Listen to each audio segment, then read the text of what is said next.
ফিরান। ওই জাহান্নামকে যখন সূর্য থাকবে মাথার নিকটে, সূর্যের তাপে মাথার মগজগুলো টকবক করে ফুটতে থাকবে, মানুষগুলো নাফসি নাফসি বলতে থাকবে।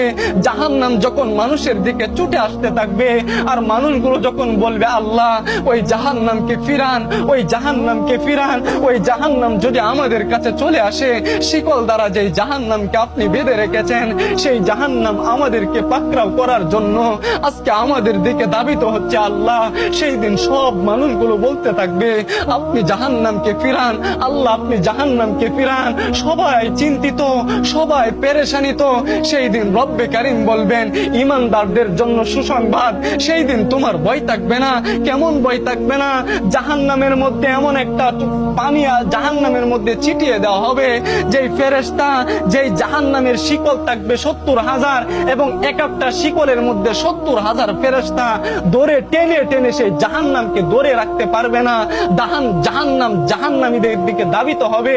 সেই দিন যখন মুমিনরা বলবে আল্লাহ এই তো জাহান্নাম চলে এসেছে, এই তো জাহান্নাম আমাদেরকে গ্রাস করে নিচ্ছে, সেই আল্লাহই বলে দিচ্ছেন ফালা খাউফুন আলাইহিম ওয়ালা হুম ইয়াহজানুন, তোমাদের কোনো ভয় নাই। ওই দিন এমন একটা পানি জাহান্নামের গায়ে ছিটিয়ে দেওয়া হবে, জাহান্নামের গায়ে ছিটিয়ে দেওয়ার সাথে সাথে ওই জাহান্নাম দ্রুত বেগে পিছনে সরে